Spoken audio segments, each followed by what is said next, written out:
नमस्कार। मैं हूं संजय शर्मा। आप देख रहे हैं 4 PM न्यूज़ नेटवर्क।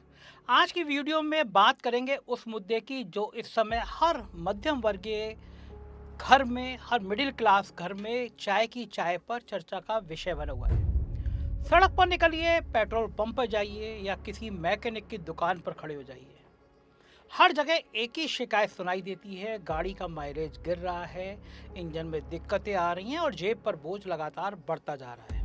और इस पूरे बवाल के केंद्र में नाम आता है देश के सड़क परिवहन मंत्री नितिन गडकरी का, जिनकी वजह से एथेनॉल मिश्रित पेट्रोल यानी E20 पूरे देश में लागू किया गया।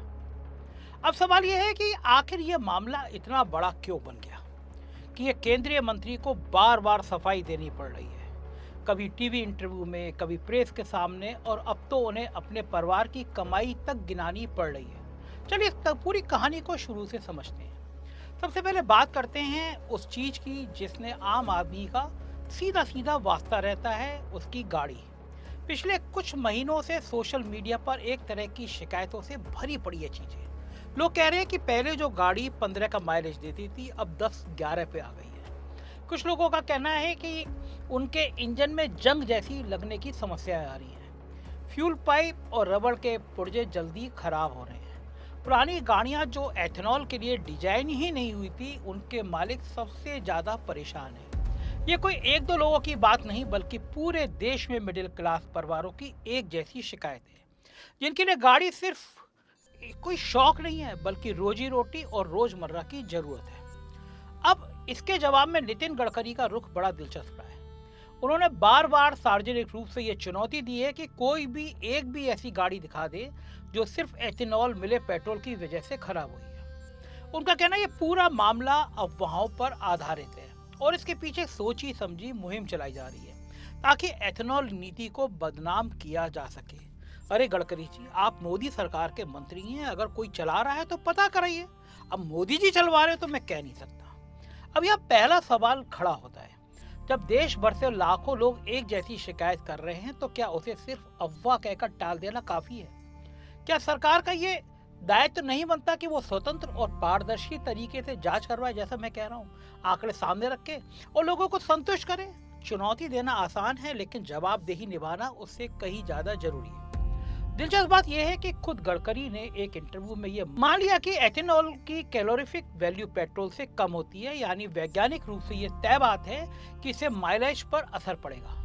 उन्होंने कहा कि हाईवे पर तेज रफ्तार में यह फर्क थोड़ा महसूस हो सकता है, लेकिन शहर के ट्रैफिक में कोई बहुत बड़ा फर्क नहीं पड़ता। तो एक तरफ ये दावा कि कोई गाड़ी खराब नहीं है और दूसरी तरफ ये स्वीकार कर लेना कि माइलेज पर असर पड़ता है। ये दोनों बातें साथ में रख के देखिए तो जनता के मन में भरोसे की जगह और सवाल पैदा होते हैं। अब बात करते हैं इस पूरे विवाद के सबसे संवेदनशील हिस्से की, यानी हितों के टकराव का आरोप, जिसे अंग्रेजी में कॉन्फ्लिक्ट ऑफ इंटरेस्ट कहा जाता है। विपक्ष, खास तौर पर कांग्रेस के नेता पवन खेड़ा ने प्रेस कॉन्फ्रेंस करके सीधा आरोप लगाया कि जो मंत्री खुद एथेनॉल नीति बना रहा है, उसी के परिवार की कंपनियां इस नीति से सीधा मुनाफा कमा रही हैं। उन्होंने बताया कि गडकरी के दो बेटे निखिल गडकरी और सारंग गडकरी दोनों एथेनॉल बनाने वाली कंपनियां चलाते हैं। निखिल गडकरी सियान एग्रो इंडस्ट्री नाम की कंपनी के प्रबंध निदेशक हैं, जबकि सारंग गडकरी मानस एग्रो नाम की कंपनी से जुड़े हैं। अब यहाँ आंकड़े देखिए, क्योंकि आंकड़ों की असली कहानी हम बताते हैं।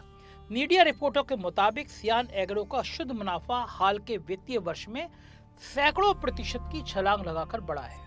कंपनी का राजस्व भी थोड़े ही समय में कई गुना उछल गया, और ठीक उसी दौर में जब सरकार पेट्रोल में एथेनॉल का प्रतिशत बढ़ाने की नीतियां ला रही थी, उसी समय उसी तरह सारंग गडकरी की मानस एग्रो का राजस्व भी कुछ सालों में हजारों करोड़ रुपए तक पहुंच गया।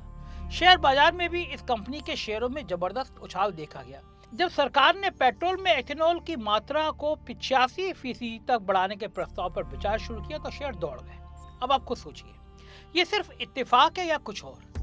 एक तरफ देश का परिवहन मंत्री देश भर में ये नीति लागू करवा रहा है कि पेट्रोल में एथेनॉल मिलाना अनिवार्य हो, दूसरी तरफ उसी मंत्री के परिवार की कंपनियां उसी एथेनॉल के उत्पादन में मुनाफा कमा रही हैं। आम जनता के मन में यह सवाल उठना बिल्कुल स्वाभाविक है, क्या यह नीति देश के हित में बनाई गई या किसी और के हित में? अब बात करते हैं गडकरी के जवाब की, क्योंकि निष्पक्षता के लिए उनका पक्ष भी सुनना जरूरी है। गडकरी ने इन आरोपों को पूरी तरह से खारिज किया है। उन्होंने कहा कि एथेनॉल उत्पादन में उनकी अपनी हिस्सेदारी सिर्फ 0.07% है, यानी नगण्य के बराबर। उन्होंने ये भी कहा कि उनके परिवार का चीनी उद्योग एथेनॉल नीति लागू होने से बहुत पहले से चल रहा है, यानी यह कोई नई नीति के सहारे बनाया गया कारोबार नहीं है। उन्होंने यहाँ तक कह दिया कि उन पर खुद 1600 करोड़ रुपए का कर्जा है और इनके बेटे भी कोई बहुत ज्यादा नहीं कमाते हैं। उनका कहना है पूरा मामला उन्हें और उनके परिवार की बदनाम करने की सोची समझी राजनीतिक साजिश है। कर कौन रहा है साजिश? गडकरी जी। खैर इतना आसान नहीं है जितना आप समझाने की कोशिश कर रहे हैं। चलिए हम यहाँ पे इन दोनों पहलुओं को साथ रखकर देखते हैं। एक तरफ कंपनियों के आधिकारिक वित्तीय आंकड़े हैं जो सार्वजनिक रूप से उपलब्ध हैं और जिनसे मुनाफे में हुई भारी बढ़ोतरी साफ दिखती है। दूसरी तरफ मंत्री जी तर्क दे रहे हैं कि नीति से उन्हें व्यक्तिगत रूप से कोई फायदा नहीं होता क्योंकि उनकी सीधी हिस्सेदारी बहुत कम है। लेकिन यहाँ असली संवाद व्यक्तिगत हिस्सेदारी की नहीं, परिवार के हितों की है। जब बेटों की कंपनियां सीधे उसी सेक्टर में मुनाफा कमा रही हों जिसकी नीति पिता बना रहे हों, तो सिर्फ शेयर होल्डिंग का प्रतिशत दिखाकर मामले को खारिज करना जनता के लिए काफी नहीं है। पारदर्शिता की यहाँ पर बहुत ज्यादा मांग जायज लगती है। अब चलिए बात करते हैं उस दूसरे मोर्चे की जो सीधे आपकी और मेरी जेब से जुड़ा है, यानी महंगाई। एथेनॉल नीति का मकसद बताया गया था कि इससे देश का कच्चा तेल आयात कम होगा, विदेशी मुद्रा की बचत होगी और प्रदूषण भी घटेगा। सरकार का तर्क है कि भारत हर साल लाखों करोड़ रुपए का कच्चा तेल आयात करता है और एथेनॉल जैसे स्वदेशी विकल्प से ये बोझ कम किया जा सकता है। ये तर्क सुनने में अच्छा लगता है और कहीं ना कहीं इसमें दम भी है। समस्या तब शुरू होती है जब इसका असर आम आदमी की जेब पर उल्टा दिखने लगे। लोगों की शिकायत है कि माइलेज कम होने का सीधा मतलब है ज्यादा पेट्रोल खर्च करना, यानी हर महीने जेब से ज्यादा पैसा जाना। और अगर कोई शुद्ध पेट्रोल चाहे तो गडकरी जी खुद कह चुके हैं उसके लिए ज्यादा कीमतें चुकानी होंगी। यानी विकल्प यह है कि या तो सस्ता एथेनॉल मिश्रित पेट्रोल लीजिए जिससे माइलेज घटे और गाड़ी को लेकर चिंता बनी रहे, या फिर ज्यादा पैसे देकर शुद्ध पेट्रोल खरीदिए। दोनों ही सूरत में जेब पर बोझ पड़ता है, जिसे मिडिल क्लास परिवार की मासिक बजट पहले से ही महंगाई से जूझ रहा हो उसके लिए कोई राहत की बात नहीं है, बल्कि एक और बहुत बड़ा झटका है, बोझ है। और यहाँ पर सबसे बड़ी शिकायत आती है सरकार की चुप्पी और स्पष्टता की कमी को लेकर। जब इतने बड़े पैमाने पर लोग शिकायत कर रहे हों, जब गाड़ियों की कंपनियां और मैकेनिक तक इस बात की पुष्टि कर रहे हों कि पुराने इंजन एथेनॉल के लिए पूरी तरह अनुकूल नहीं है, तब सरकार की तरफ से कोई ठोस वैज्ञानिक और पारदर्शी रिपोर्ट सामने क्यों नहीं आ रही? कोई स्वतंत्र लैब टेस्ट, कोई विस्तृत डेटा, कोई ऐसा अध्ययन जिसमें बताया गया होगी कि किस तरह की गाड़ियों पर कितना असर पड़ता है और किन गाड़ियों के लिए एथेनॉल पूरी तरह सुरक्षित है, ये सब जनता के सामने खुलकर क्यों नहीं रखा गया? इसके बजाय जो जवाब मिलता है वो ज्यादातर बयानबाजी के स्तर पर रहता है। कभी चुनौती दी जाती है कि खराब गाड़ी दिखाओ, कभी कहा जाता है कि ये पेड कैंपेन है, कभी परिवार की आर्थिक स्थिति गिनाकर मामले को हल्का करने की कोशिश की जाती है।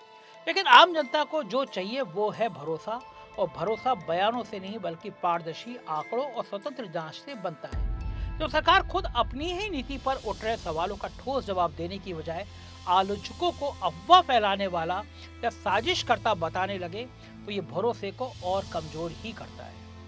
अब सोचिए इस पूरे मसले का एक और पहलू जिसे अक्सर नजरअंदाज कर दिया जाता है, किसानों का।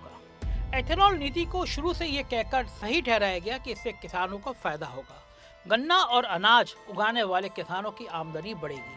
लेकिन विपक्ष का आरोप है कि हकीकत में किसानों का इससे कोई फायदा नहीं है, बहुत सीमित फायदा मिल रहा है, जबकि एथेनॉल बनाने वाली कंपनियां उनसे सस्ते दाम पर गन्ना और अनाज खरीदकर भारी मुनाफा कमा रही हैं। अगर ये आरोप सही है तो सवाल ये भी बनता है कि आखिर इस पूरी नीति से फायदा किसे मिल रहा है?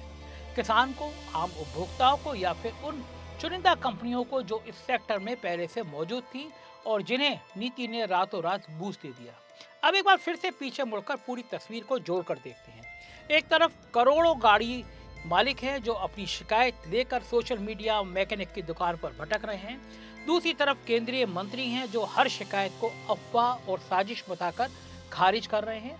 तीसरी तरफ विपक्ष है जो ठोस वित्तीय आंकड़ों के सहारे हितों के टकराव का आरोप लगा रहा है। और चौथी तरफ आम मिडिल क्लास परिवार है जो ना तो नीति की बारीकियां समझने की स्थिति में है और ना ही उसके पास इतना समय है कि वो इस रिपोर्ट को खंगाले, हर रिपोर्ट को चेक करे।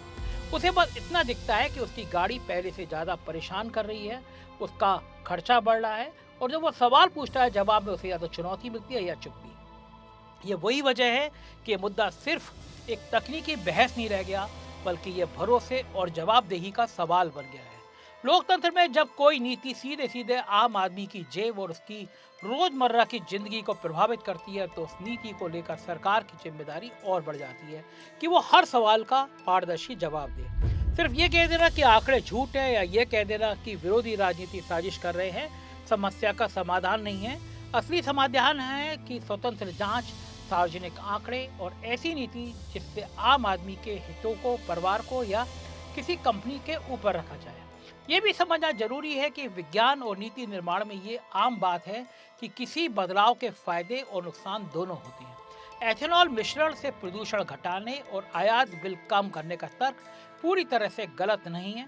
कई देशों में इस तरह का मॉडल काम कर रहा है, लेकिन किसी भी नीति को लागू करते समय सबसे जरूरी होता है कि नागरिकों का भरोसे में लेना, ये बताना कि किन गाड़ियों पर कितना असर पड़ेगा, पुराने वाहनों के लिए क्या विकल्प होंगे और क्या सच में कोई नुकसान हो रहा है या उसकी भरपाई कैसे होगी। ये सारी जानकारी साफ साफ रखी जानी चाहिए, ना कि सिर्फ चुनौतियां और बयानबाजी के सहारे मामले को दबाया जाना चाहिए। तो कुल मिलाकर स्थिति यह है कि जनता परेशान है, विपक्ष के पास ठोक आंकड़े हैं जो हितों के टकराव की तरफ इशारा करते हैं और मंत्री का जवाब ज्यादातर खंडन और जवाबों सवालों तक सीमित है। जब तक कोई स्वतंत्र, पारदर्शी और वैज्ञानिक जांच सामने नहीं आती, तब तक ये भरोसे का संकट बना रहेगा। और आखिर में ये भी याद रखना जरूरी है, ये सिर्फ एक राजनीतिक बहस नहीं है, बल्कि करोड़ों आम भारतीय परिवारों की जेब और भरोसे का सवाल है, जिन्हें रोज सुबह अपनी गाड़ी में पेट्रोल भरवाना है, चाहे नीति कोई भी। आपकी इस मुद्दे पर क्या राय है, कमेंट में जरूर बताइए। क्या ये सिर्फ अफवाह है या फिर वाकई में एक गंभीर हितों के टकराव का मामला है जिसकी निष्पक्ष जांच होनी चाहिए। वीडियो पसंद आई हो तो लाइक और शेयर करना ना भूलें और मुझे जवाब जरूर दीजिए। चैनल को सब्सक्राइब और ज्वाइन कर लीजिए। शुक्रिया। Thank you.